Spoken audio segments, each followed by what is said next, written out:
tiene que haber estas listas largas de requisitos y hay sus razones. Y mucho de lo que estaremos mencionando, en gran medida lo estaremos reiterando, porque hay cosas que mi hermano Nock ya nos enseñó en esta mañana. Hay cosas que yo diré, que dirán, bueno, esto ya lo sabíamos.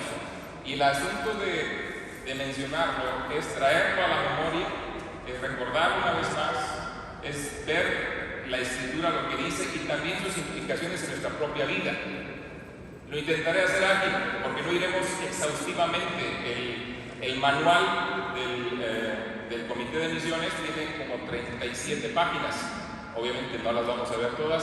Obviamente hemos seleccionado algunas cuestiones que creemos relevantes y que en suma de todo lo que está enseñando vamos a estar viendo y perfilándonos, de verdad, teniendo la instrucción suficiente. Pero además, como el presidente del Comité de Misiones sabe, para los interesados, que son ustedes, desde luego, y para los que Dios ha llamado a una obra especial saliendo de donde están, al acercarse tendrán, y en estos días obtendrán el manual completo. Y si no lo tienen completo ahora es porque están haciendo algunos pequeños ajustes y cuestiones que había que revisar, pero antes de irnos el viernes de estudiante lo tendrán por ahí. Pero les decía que tenía que decirles un par de cosas. Hay dos palabras que en estos días nos han sacudido.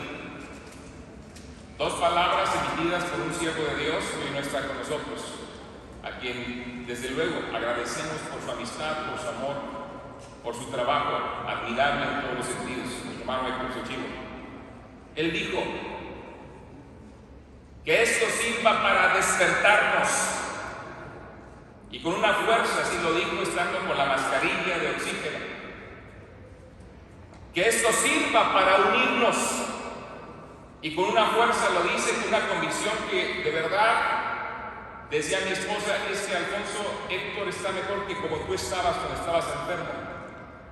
Y Dios como quiera decidió llevárselo, porque Él dijo, tú has terminado, y yo espero y confiamos, hermanos, que el haber depositado su cuerpo en tierra traiga mucho fruto para nuestro compañerismo en la obra a nivel mundial, la obra de Dios. ¿No lo creen así, hermanos?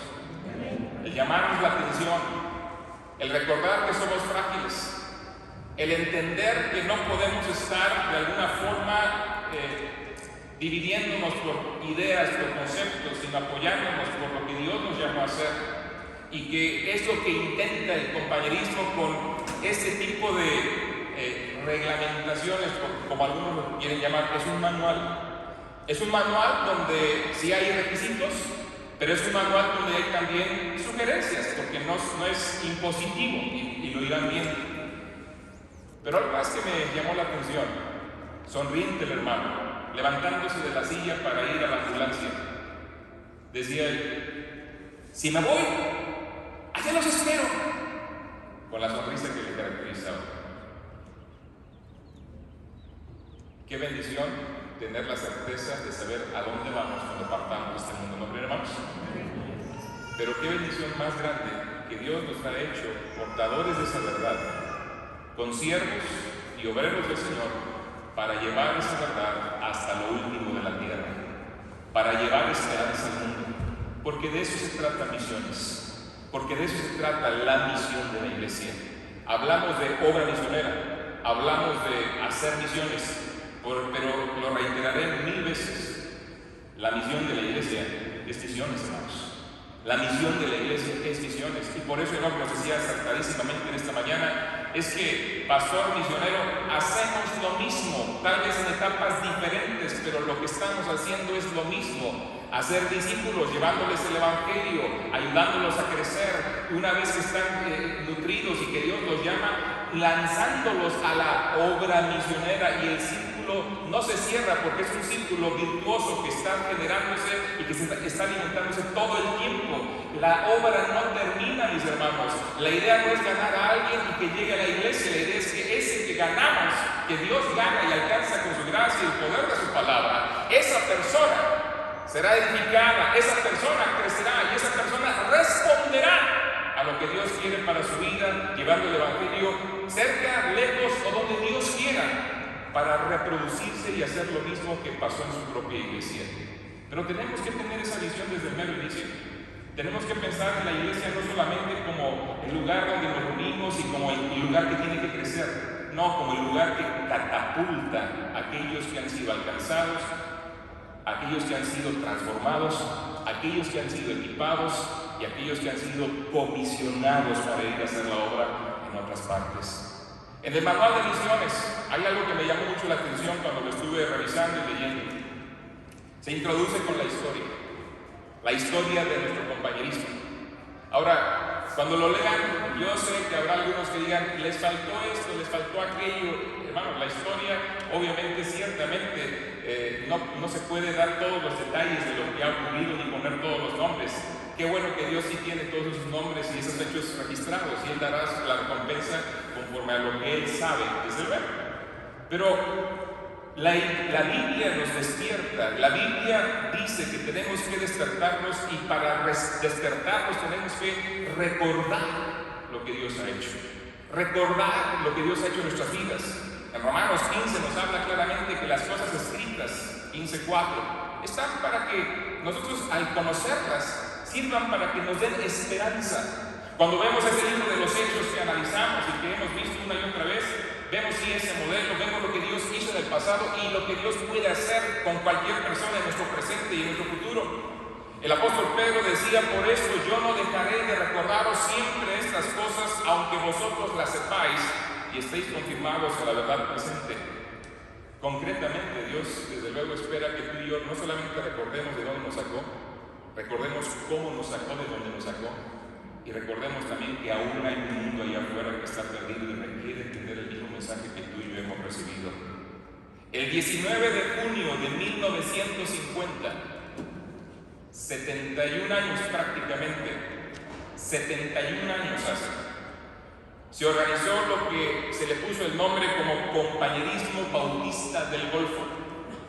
En aquel momento, la persona que fue nombrada presidente, habiéndose reunido como 11 diferentes varones de Dios, con su respectiva esposa cada quien, se conjuntaron y conformaron, insisto, lo que se llamó el Compañerismo Bautista del Golfo.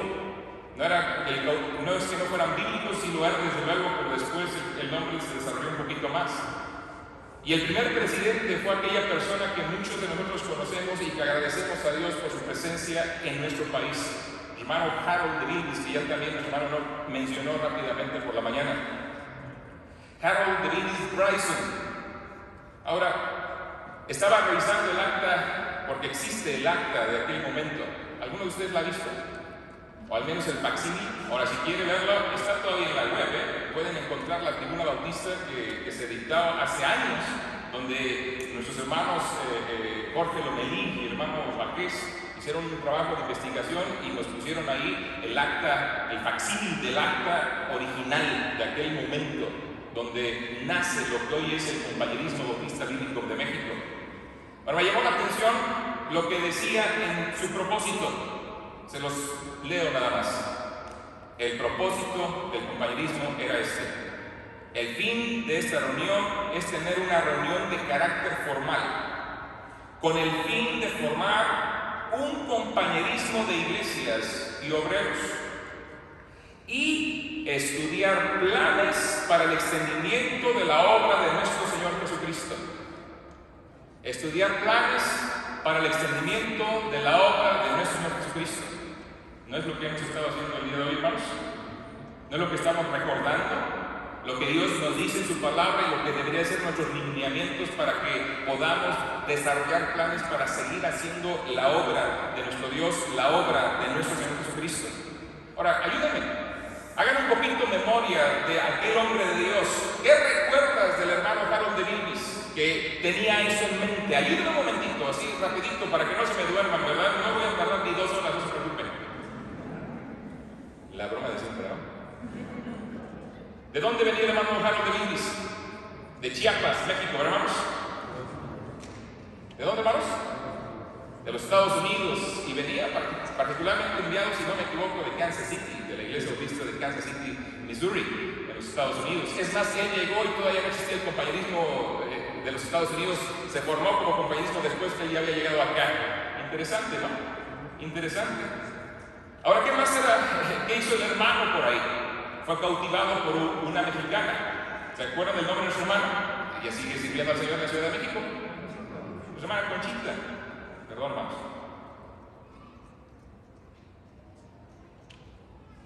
Una de las cosas que más me sorprendía de ese hombre es que era sumamente generoso. Era el abuelo de mis hijos, como el de muchos de los de ustedes. Cada vez que se acercaban a él, había una moneda de 10 pesos, había un billete de algo, siempre había algo así. O había el chocolate, siempre me andaba regalando papas, muchas cosas. Ahora, ¿por qué digo todo esto? Porque una de las cosas que también era generoso era su enseñanza. Didáctico. ¿Cuántos lo tuvieron en su iglesia con el tremendo franelógrafo y viendo desde luego esos estudios bíblicos que nos dejaban? Pero sobre todo trajo temas, no solamente de profecía bíblica, sino trajo temas de misiones. Como aquel que nos acudió en aquel compañerismo, el misterioso caso del hombre de la mano seca. O aquella otra predicación, socios con Dios. ¿Se acuerdan de esa predicación, hermanos? ¿O no se acuerdan? Están dormidos, hermanos. ¿Se acuerdan? Dicen, es que algunos no conocimos, hermanos, de perdiste ese privilegio. Pero otros, muchos de los que estamos aquí, lo escuchamos. La ofrenda azul celeste, porque al que quiera azul celeste, que le cueste, usando nuestros dichos. O aquella que le tuvo que cambiar el nombre porque le llamó primero ¡ay! Viene la plaga. Y ya cuando le dijeron que era el nombre de una canción, pero no, ese le dieron mal el nombre porque no es ahí viene la plaga, sino ¡ay! Viene la plaga. Entonces son cosas distintas. Y aquel tremendo sermón que nos acudió a todos estando aquí en Querétaro en 1993, lo recuerdo bien, porque habíamos trabajado como nunca, aquel retiro pastoral. Compañerismo imposible. ¿Lo tienen en mente, hermanos? ¿Están recordando las cosas? En esas predicaciones muchos de nosotros tomamos decisiones que se han ido lamentablemente, muchas de ellas ahogando o quedando en el olvido, y por eso hoy quería repasarles un poquito algunos de los temas, y no les voy a predicar sus temas, desde luego que los tengo muchos ahí en notas con el paso del tiempo. Por eso es bueno recordar nuestra historia, recordar nuestro propósito y que está fraguado en lo que Dios tiene en nuestras propias vidas. Recordar los votos que hiciste cuando Dios te llamó al ministerio. Recordar las promesas que hiciste al Señor cuando te libró de alguna enfermedad. Como algunos de ustedes también pasé esta enfermedad. Y de verdad, todavía me cuesta concentrarme bien. No lo digo para justificar nada. De verdad, todavía me canso. De verdad, pero no importa si me cuesta más, me cuesta menos, yo quiero seguir sirviendo al Señor porque para eso me dejó, porque Él todavía no ha terminado en lo personal conmigo ni lo que Él tiene que hacer a través de nosotros directamente, y seguramente contigo más, igual de la misma forma. Recordar las promesas que hiciste cuando te sentiste redarguido por las enseñanzas bíblicas. Recordar nuestro propósito por el cual nos conformamos como compañerismo bautista bíblico y de ahí cómo seguimos desarrollándonos para cumplir con este propósito, porque estas cosas que hoy tenemos delante, lo que estamos haciendo ha sido parte de entender mejor, de profundizar más, de aprender de nuestros errores y de corregir, y aún es perfectible porque hay cosas que seguiremos aprendiendo. Yo puedo, en un sentido, identificarme con algunos que han escuchado lo que nuestro hermano nos compartió en esta mañana ya, y ver ciertas cuestiones o expectativas muy antes, decir, bueno, entonces, ¿cuándo saldría a la obra misionera si tengo que pasar por todo este proceso? Te digo una cosa, todos pasamos por ahí en algún momento. Tuy Estrada no me dejará mentir. Un jovencito, 32 kilos menos que los que ahora peso, llegando a la iglesia de Betel, en aquel tiempo en carretas todavía, pasando o quedándome en el cuarto, ahí donde era la clase de escuela dominical, para confiar en el Señor Jesucristo, su servidor y otros dos de mis hermanos el mismo día. Él nos compartió después el mensaje de salvación para confiar en el Señor Jesucristo el 4 de mayo de 1986. Pero a los meses siguientes, no recuerdo, sería octubre, si no me equivoco, hermano Nock predicó, no sé si era algo, no me acuerdo porque yo era muy nuevo en la iglesia. Predicó el mensaje, la inminencia del arrebatamiento. Y eso sacudió mi vida para hacerme dar cuenta que yo no podía quedarme con los brazos cruzados, tenía que servir al Señor, tenía que hacer algo más que llegar a la iglesia. Y yo quería irme al seminario, al Instituto Bíblico, ir a los Estados Unidos. El señor Larry Owens, que todos ustedes conocen, me estaba ayudando para irme a Tennessee Temple en aquel tiempo. Pero luego me entero que en Bethesda había el Instituto Bíblico y digo, pues ¿para qué me voy? Gracias al Señor que me podía quedar. Pero luego le digo al hermano Chuy y al hermano Jimmy Lee y me dicen, no puedes entrar, espérate al menos un año, porque apenas tenía 16 años y al menos tenía que tener 17, al menos. Claro, en ese sentido me sentí frustrado en ese momento. Valgo poco. ¿Qué creen que no puedo aprender? ¿Qué creen que no soy serio? ¿Qué creen que no me... O sea, a lo mejor pensé, a lo mejor estoy exagerando, ¿verdad? Como evangelista, ¿no? Pero algo así. Cosas peores a lo mejor pensé en ese momento, ¿no? Recién convertido, acuérdense más. Y sin embargo, Dios, en la sabiduría de Él, al dar el tiempo necesario, estaba haciendo su obra en mi propia vida. Estaba haciendo algo que tenía que ir creciendo paulatinamente.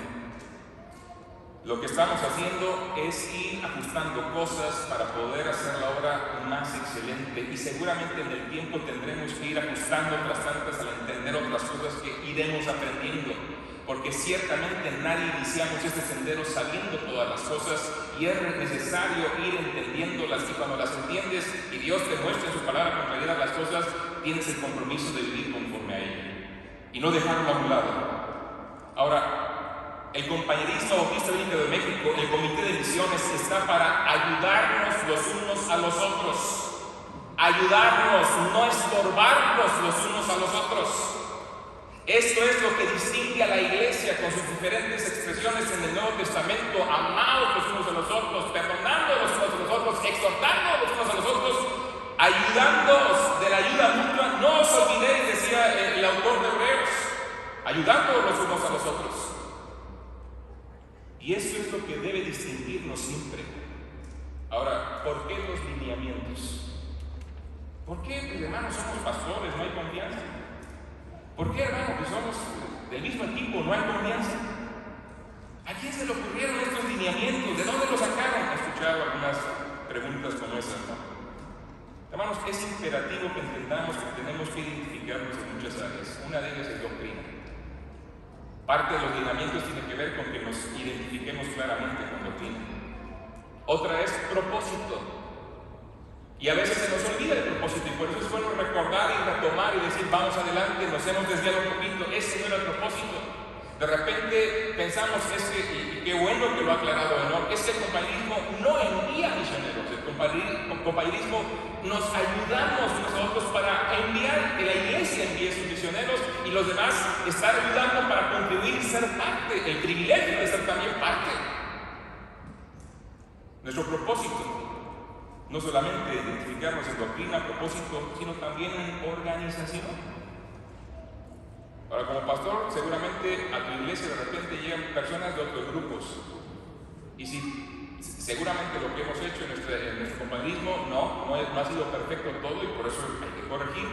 Pero es verdad que hay otros grupos que lo hacen o peor o mejor. Y ese no es el asunto, pero el punto es que te das cuenta que a veces hay demasiado desorden, y en el desorden no pueden darse bien las cosas. ¿Has visto tu jardín cuando lo dejas que las cosas pasen en el jardín? Que nada más pasen.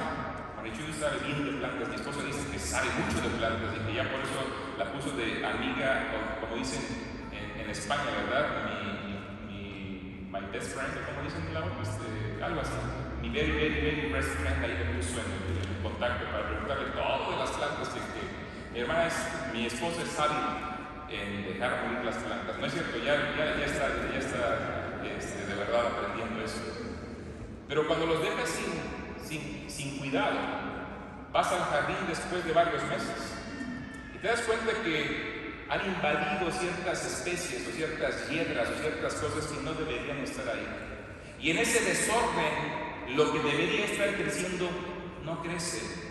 Porque curiosamente la hierba mala come más que lo bueno y está tomando ese lugar, y entonces hay un caos y no las condiciones propias para seguir creciendo.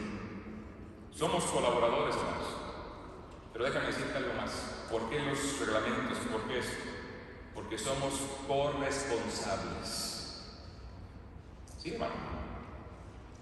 Yo como misionero soy responsable ante ustedes. Sí, hermano. Yo como misionero me comprometí a representar con dignidad al Salvador, a nuestro Salvador. No solamente a mi iglesia enviadora. No solamente, claro que ella tiene la autoridad, claro que ella tiene la prerrogativa, pero me comprometí también con responsabilidad a ser leal a nuestro compañerismo, a fomentarlo, a procurarlo, a amarlo. Y a veces, cuando no vemos estos lineamientos, cuando estamos discutiendo por ellos, cuando no buscamos más bien entenderlos, asimilarlos, respetarlos y caminar, pues vamos a tener más bien división en vez de unidad. Y de eso se trata todo esto, tener unidad. Estamos haciendo equipo para hacer una gran obra. ¿Están de acuerdo, hermanos? Una inmensa obra. Algunos me decían antes de ir a España: Alfonso, está imposible. La economía, imposible. Pues sí, pero Dios es el que llama, Él también lo hace. Sí, Alfonso, la gente no se convierte. Quiero decirte que en los últimos 3 años 7 españoles llegaron a los pies de Cristo. Y los vimos llegar como me decían que era imposible que llegaran. Sí, decían: oye, es que aquí las invitaciones no se hacen. ¿Por qué? Porque se avergüenza mucho el español de ponerse en pie o pasar al frente. Así que, Alfonso, olvídate de las invitaciones. Es un manipulador emocionalmente. No, esto no se hace acá. Pues predicando en la iglesia que estábamos ayudando a consolidar los últimos 3 años, Dios me dirigió a desafiar a la gente a si querían confiar en Cristo y depositar su fe en Él para que Él les perdonara y salvara, se pusieran de pie para poderles ayudar. Y 2 señoras se pusieron de pie. No eran colombianas, no eran venezolanas, no eran mexicanas, eran 2 señoras españolas. Emma y Yolanda. Iba a decir Carmen, pero ella fue en otro momento. Y recientemente, Patri, recientemente. Hermanos, a veces no nos damos cuenta de la gran obra que estamos haciendo.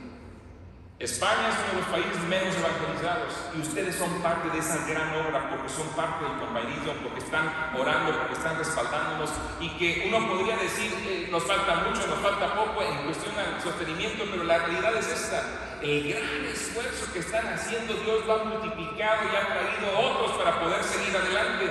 ¿Por qué? Porque entendimos lineamientos, nos sometimos a ellos y estuvimos dispuestos a seguir adelante trabajando juntos. Ahora, hay que decir que no son ocurrencias, sino organización necesaria para ayudarnos a obedecer a nuestro Señor siguiendo lineamientos bíblicos. Desde el mismo inicio de la raza humana, el Señor Jesucristo, nuestro Dios, dejó lineamientos, dejó mandamientos. ¿Qué le dijo a Adán y Eva? Hagan lo que quieran, ¿verdad? No, les dejó lineamientos, directrices claras para no equivocarse, y como quiera se equivocaron, el ser humano al fin y al cabo. Desde el mismo inicio de la raza humana pasó esto. Pero vemos a lo largo de la Escritura que el Señor en diferentes momentos también está haciendo lo mismo. Cuando vino la necesidad por los problemas que hubo en la iglesia en Jerusalén, por la distribución a las viudas, ¿qué pasó? Se levantaron y establecieron lineamientos. ¿Para qué? Para elegir hombres adecuados para hacer la gran tarea del servicio de las mesas, de la distribución. También, hermanos, nos damos cuenta, como ya hemos visto, los requisitos, los rasgos de carácter que el siervo de Dios tiene que tener para hacer la obra, para ser comisionado a la obra, descritos en 1 Timoteo 3 y en Tito 1, 7 en adelante. Dios, hermanos, no es Dios de confusión, sino Dios de paz. Donde hay caos, donde no hay paz, hay guerra y hay problemas, y por eso es importante hacerlo con orden. Somos un compañerismo. ¿Por qué elegimos la palabra compañerismo? ¿Se lo han preguntado? Si utilizamos la palabra bíblica, la palabra griega, ustedes la conocen, pastores que estudian griego, ¿cuál es la palabra griega traducida compañerismo? Koinonía. Y a veces hablamos de ello como tener cosas en común solamente, pero ¿sabes qué es mucho más profundo que eso? Es el ser parte. Tú ser parte mío y yo ser parte tuyo. No es nada más participar de cosas, sino es que somos parte del uno del otro. Y debemos de manifestar esto en nuestra relación. Somos, por lo tanto, también corresponsables. Ahora, ¿qué hay que hacer? cuáles son algunos de estos lineamientos. Insisto, hay muchos, y hoy por el tiempo y por lo que todavía tenemos por delante, tienen una hoja solamente ahí. Aquí tienen los requisitos de los candidatos para ser misioneros de los proyectos presentados al compañerismo. Ahora, se presentan como requisitos, aunque algunos, como dije, son recomendaciones y los van a ver de inmediato. Por ejemplo, el primer requisito, obvio y sencillo, para que no se me duerma mucho, por favor, ayúdenme a leer ese primer requisito, lo tienen ahí, el 3.1, después de requisitos de los candidatos. 3.1, ¿qué dice, hermanos? Presentar al presidente del comité de misiones la solicitud del proyecto misionero elaborada por la iglesia mediadora, en donde se le menciona como el misionero para el proyecto. El comité tiene solicitudes para este propósito. ¿Ya pediste tu solicitud, hermano? ¿Cuántos misioneros hay aquí? Ahí está el presidente del comité de misiones. ¿Ya fueron por su solicitud? Hay que presentar una solicitud. Pero si Dios me ha llamado, es mi iglesia la que me envía, ¿no? Y así es. Y respaldamos eso y estamos de acuerdo con eso. Así debe ser. Pero presentar una solicitud inicialmente habla mucho del carácter de quien pide. De quien pide. ¿Te das cuenta? Reconozco que necesito ayuda. Admito que no puedo solo. Reconozco que Dios está haciendo una obra en tu vida y yo también pido ayuda, pero fíjense, es algo de ida y vuelta. Porque la petición no está solamente en función de lo que no me alcanza para hacer la obra que Dios me ha encomendado, sino que también está en que Dios bendiga a aquel que participa, porque tanto es bendecido quien recibe como el que da, y es más bienaventurado. Pero aquí quiero subrayar no solamente el asunto de dar, sino el asunto del corazón y el reconocimiento de quien pide una solicitud, de quien dice: yo estoy dispuesto a sujetarme a preceptos, yo estoy dispuesto a caminar junto, yo estoy dispuesto a ser humilde y dependiente también. Además, somos un compañerismo de iglesias. No somos una mega iglesia o una denominación que está determinando las cosas. Somos hermanos, somos consiervos del Señor que deseamos ayudar y ser ayudados cuando lo necesitemos. Y parte del pedir es también reconocer con humildad que necesito, porque la humildad verdadera es la que reconoce y la que busca depender de Dios y ver la provisión de Dios que nos da a través de la ayuda mutua, como he dicho antes. Dice el apóstol Pedro: humillaos pues bajo la poderosa mano de Dios. Me llama mucho la atención siempre ese pasaje, porque en el contexto nos muestra claramente que a veces con orgullo no queremos pedirle nada, pero tenemos que humillarnos, y Él hará y Él exaltará a quien se humilla, a quien depende, a quien pide. Y de verdad, una solicitud, el quererse sacar la vuelta, es decir, pues yo no necesito esto. Todos requerimos el apoyo de los unos de los otros. No podemos solos. Dependemos de Dios y lo hacemos obedeciéndole y aplicando los principios que nos deja para hacer su obra. Si nos unimos, hermanos, solidariamente en la ayuda mutua, según Hebreos 13:16, cuando hay una gran necesidad, alguna desgracia, alguna situación, y hermanos, de verdad les digo una cosa, les comentaba el otro día que estábamos en una de las videoconferencias, que cuando preguntaban por mi estado de salud, que ya estaba recuperado, gracias de verdad, hermanos, porque no me dieron ni oportunidad siquiera de pedir, que lo hubiera hecho, porque ya estaban prestos, porque ya estaban buscando los medios, porque ya estaban llamando, porque ya estaban diciendo: hermano, ¿cómo te ayudamos? Es hermoso saber que hay gente que está cuidando de nosotros, que Dios a través de ustedes manifiesta su amor y nos cuida. Y yo lo necesito, pero también tú lo necesitas. Si nos unimos a la ayuda mutua en necesidades de estas, tenemos que tener un mismo sentir, la misma solicitud para ayudarnos a proveer, para cumplir con la gran comisión. ¿No creen, hermanos? ¿Sí están conmigo? Para proveer la gran necesidad de un mundo que camina a la condenación. ¿Se acuerdan en Lucas capítulo 9 cuando vemos ahí la alimentación de los 5,000? Que el Señor dijo: hoy me preocupo por la gente que ha estado aquí todo el día conmigo, y ya los apóstoles decían que ya se vayan a su casa, entonces no se vayan a desmayar en el camino. dadles vosotros de comer. Dadles vosotros de comer. Y cuando nos unimos, cuando tú, misionero, futura misionera, te unes y te humillas y dices, necesito ayuda, hermanos. Estamos buscando de la provisión de Dios para darle de comer a esa gente que no tiene el Evangelio de Cristo. Es lo que estamos buscando. Ahora, luego tenemos que reconocer lo siguiente. El siguiente punto. Se sugiere que sea casado. Se sugiere que sea casado. Siguiente requisito. ¿Se dieron cuenta? ¿Hay alguna imposición aquí? ¿Hay alguna imposición? No. Se sugiere que sea casado. Porque de ser soltero, 3.2.1, su testimonio debe ser ejemplar bajo los estándares bíblicos conocidos y respaldado por su iglesia. ¿Cuántos solteros hay aquí? A ver, por favor, hermanos, levanten la mano. Hermanas, solteras, ¿cuántas hay? Ahora no voy a hacer parejas, no se preocupen, ¿verdad? Levántenlas, a lo mejor con mucha idea van a levantarla más pronto así, ¿verdad? O bajarla. A veces, erradamente, limitamos la obra de Dios a quien no se ha casado y tristemente por tiempo en ocasiones ha sido así. Pero te das cuenta, un lineamiento sencillo es que se sugiere que sea casado, pero si es soltero hay oportunidad. Y jóvenes, no se preocupen, podrán hallar el bien. Chicas, no se preocupen, podrán hallar el bien. Y cómo me acuerdo de una ocasión en un campamento que decían a las muchachas, ¿verdad? ¿Se acuerdan las muchachas? ¿Por qué no buscan ya su galán por ahí? No, es que están muy feos. Y luego le decían a los muchachos, ¿y ustedes, chicos? No, están muy feas. Pues ahí está, feas con feos. ¿Te acuerdas de nada? Ese no es mío, ese no es mío. En un campamento creo que fue, no recuerdo bien, pero en un campamento. Ahora, hermanos, se recomienda el que haya esposa, haya el bien. Y alcanza la benevolencia de Dios. Tengo que decir, recientemente casi me multan y me denuncian por culpa de mi esposa. Me tengo que quejar, hermanos. Pero ¿cuál fue la razón?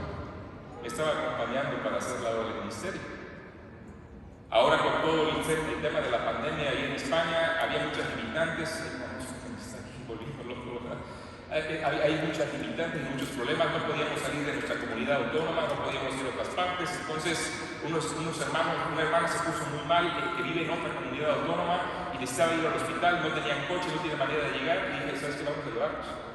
Tengo un salvoconducto para hacerlo, pero el problema es que una de las restricciones era que no puedes estar fuera de casa después de las 11 de la noche.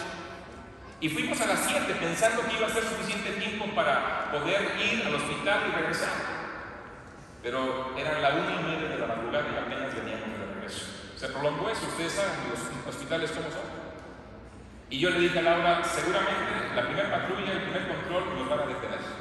Y sí, así fue. El primer control nos detuvieron. Y yo le mostraba mi salvoconducto y les explicaba lo que estaba haciendo y no convencía al policía. Y él muy molesto me decía varias cosas. ¿Y saben por qué ponía en duda de que yo había regresado del hospital para ayudar? Por culpa de mi esposa. ¿Saben por qué? Porque él pensaba que veníamos de algún festejo, de alguna fiesta, porque es muy largo allá. Tristemente es una de las cosas que más busca la gente, simplemente divertirse. ¿Y cómo es que iba a andar con mi esposa a esa hora de la madrugada haciendo estas otras cosas? Y yo le dije, sencillamente, Señor, por ética. Yo no puedo ir a atender a una dama solo. Mi esposa viene conmigo para ayudarme a igualarme. Sencillamente. Ahora, me dio la charla, dicen en España, me regañó. Pero como que dice, y si lo vuelvo a pillar, lo voy a denunciar ahora sí. Y ya me dejó ir. Pero qué bendición que mi esposo estaba a mi lado. Qué bendición que pudo estar ahí para ayudarme y protegerme. Qué bendición es tener su cuidado. Qué bendición es escuchar de su sensibilidad cosas que yo no percibo. Qué bendición es ver su amor por otros, su deseo grande de servir, su ayuda y su preocupación distinta en las cosas. Sí, difiere conmigo a veces y a veces uno aprieta la mandíbula y te das cuenta que no tiene razón. Amén, hermanos. No los oí muy convencidos, varones. Hermanas, amén. Aprovechense, hermanas, estamos, ¿verdad? se recomienda, se sugiere que sea casado. Pero puede ser soltero, porque puede ser que Dios y tú hayas decidido servir a Dios en tu soltería y está bien, está perfectamente aceptable, pero los requisitos de carácter hay que llenarlos también. No basta ser soltero. Avancemos, hermanos, porque ya se me acabó el tiempo y esto lo tendremos que seguir en la siguiente sesión, desde luego. Se recomienda que sea calzado. También no, porque digo, bueno.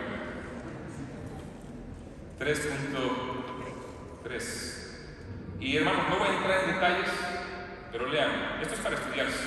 Pero es claro que el candidato no se ha divorciado. Esto significa que no esté en un proceso claro de divorcio o que se haya divorciado fuera de los casos que la palabra de Dios enseña, porque sí hay excepciones. Los casos de divorcio del pasado sin Cristo o en los que el cristiano ha sido la víctima de una causal bíblica de divorcio y se haya restaurado guardando un testimonio limpio, consistente, no están incluidos en este punto. Es un tema para abordarlo en un estudio aparte, ciertamente, pero ahí está, se comprende y se establece. Son situaciones que cada quien tendrá que abordar directamente. Pero yo quiero avanzar al siguiente. Debe presentar por escrito su testimonio de salvación en caso de ser casados, y su esposa deberá presentar también su testimonio de salvación. Y aún agrego el siguiente. ¿Quieren ayudarme al menos en la primera frase? Deberá presentar por escrito el testimonio de su llamamiento al ministerio.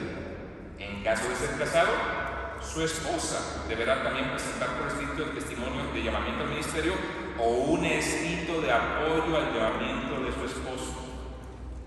Clave, fundamental, entender que Dios ha puesto en nuestro corazón la carga y el llamamiento para hacer la obra misionera en este caso. Varón, si tu esposa no quiere ir, no vayas. O háblale a Kiko. Ya sabes, háblale a Kiko. No, déjame decirte algo. Nos reímos, pero la realidad está en que si no caminamos juntos, vas a destruir tu matrimonio, tu familia y la obra de Dios. Créeme, yo bendigo a Dios por mi esposa, desde luego. ¿Por qué? Porque ella quiso servir, amó al Señor, aún sin que yo estuviera de por medio. De verdad, ella lo quiso a Él mucho antes que a mí, pero gracias a Dios que me quiso a mí también, ¿verdad más? Si alguno anhela obispado, buena obra desea, pero es necesario carácter. Porque Dios es el que en nosotros produce así el querer como el hacer por su buena voluntad. Hermanos, seamos conscientes con esto. Dios va a producir una carga en el creyente para llamarlo y demostrarle lo que Él quiere en su vida. Por eso el Señor les dijo en Mateo 9, 37 y 38 a los apóstoles: a la verdad la mies es mucha, mas los obreros pocos. Rogad pues al Señor de la mies que envíe obreros a su mies. Déjame decirte algo. Y esto fue una de las cosas que a mí me hizo, porque Dios llama con su palabra, Dios pone cargas, Dios nos muestra claramente el camino con ella. Pero déjame compartirte algo importante de esto. Desde abril de 1988, Dios puso en mi corazón empezar a orar por España. Abril de 1988, el primer retiro pastoral que auspiciamos ahí en Betel, en Carretas, cuando ahí se congregaba la iglesia. Desde ese momento, no oré todos los días, no era que me vaciaba en oración por España, pero oraba eventualmente. Con el paso de los años, esa oración se fue haciendo una carga. Sí, estuve pastoreando, sí, estuve 9 años como evangelista entre ustedes, hasta que, escuchando nuevamente este pasaje y sobre todo lo que viene en el capítulo 10, entendí que era tiempo para ir a cumplir con esa carga que Dios había puesto en mi vida. En 2010, hermano Cerdas predicaba, y el hermano tomó este pasaje y él nos recordó una cosa, y él nos dijo claramente: has estado orando mucho tiempo, es que Dios te quiere aquí en ese lugar, es que Dios te quiere aquí en ese lugar. Y fue como una pedrada, fue como una roca que en ese instante me hizo entender que tenía que dejar lo que estaba haciendo para ir a donde Dios me estaba guiando, donde había estado orando por años, 1988, 2010, 22 años. 22 años necesarios. Dios me enseñó mucho, cometí muchos errores. Sí, algunos no podré cambiar por completo, pero gracias a Dios que me levantó de muchos otros para seguir adelante haciendo lo que Él me llamó a hacer, predicar su palabra al pueblo español. Y ahí estamos. Ahora, lo decía también, y les digo, es que son cuestiones que vamos a ir reiterando durante estos días. A veces he escuchado testimonios de hermanos que se convierten, luego los admiten en el seminario y los mandan al campo misionero. Y por la gracia de Dios, el milagro ocurre y Dios los usa y establece iglesias. ¡Y qué bien! Pero esas son las excepciones, no es la regla. Cuando el Señor Jesucristo dijo, cuando el Espíritu Santo dijo, apartadme a Bernabé y a Saulo a la obra que os he encomendado, habían pasado casi 14 años desde el momento que Saulo fue encontrado por el Señor en el camino a Damasco. Casi 14 años, hermanos. A veces leemos el libro de los Hechos, el capítulo 9, el capítulo 13, como, pues ¿cuánto te tardas? 15 minutos. Pues sí, se convirtió y ya lo mandó, ¿verdad? No. Se convirtió, lo pulió, lo equipó, creció, asumió liderazgo, Dios lo llamó. Y ese es el proceso natural. Y ahí está otra vez el cuadro en la Escritura para mostrarnos que uno nace, crece, madura, se reproduce y asume ese liderazgo para seguirse reproduciendo en otros. Hermanos, son requisitos obvios. No son cuestiones que se sacaron de la chistera o de como el mago, ¿verdad? Y vamos, sacamos esto de ahí y de acá. Y el tiempo se nos ha agotado por hoy. Pero déjame decirte nada más para terminar y retomando ese pasaje de Mateo 9. Ayúdame a leer 9, 37 y 38. Mateo 9, 37 y 38. Quiero que lo vean porque quiero que vean el capítulo 10, que es bien importante, para sustentar lo que acabo de decir. 9, 37 y 38. Escucho las hojas que se están moviendo. Y cuando lleguen ahí, lo leemos. ¿Qué tal? Les animo a que se pongan de pie. Yo sé que van a estar un ratito y vamos a estar un ratito más todavía sentados. Y lo leemos. 9, 37 y 38. ¿Están ahí? Por favor, ¿qué dice, hermanos?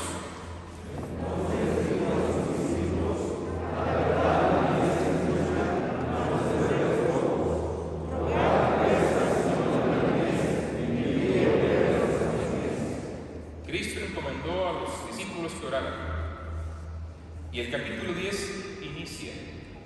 Entonces, llamando a sus 12 discípulos, les dio potestad, les dio autoridad sobre espíritus inmundos para que los echasen fuera y para sanar toda enfermedad y toda dolencia. Los puso a orar. Les digo, porque el Señor no estaba rogando solamente Él dijo, rogad al Señor de la mies que envíe obreros a la mies. Y ellos obedecieron. De los que estaban ahí, no eran solamente los 12, pero no me cabe duda que los 12 que oraron fueron los 12 que Dios al día siguiente llamó y confirió autoridad. Y les dijo, van a hacer ustedes la tarea. Pregunta, ¿estás orando al Señor de la mies que envíe obreros a la mies? Respuesta, Dios te quiere en la mies. Vamos a orar, hermanos. Señor, ayúdanos a ser sabios, pero a ser humildes, dejarnos instruir por tu palabra, que tu Espíritu nos ayude, nos dirija y que de lo que estamos haciendo te agrades y multipliques tu obra, la hagas fructificar en cada rincón de nuestro país y de aquí a las naciones, Señor. Ayúdanos, Padre. Sin ti nada somos y nada podemos. Te lo rogamos en Cristo. Amén. Pueden sentarse, hermanos. Gracias.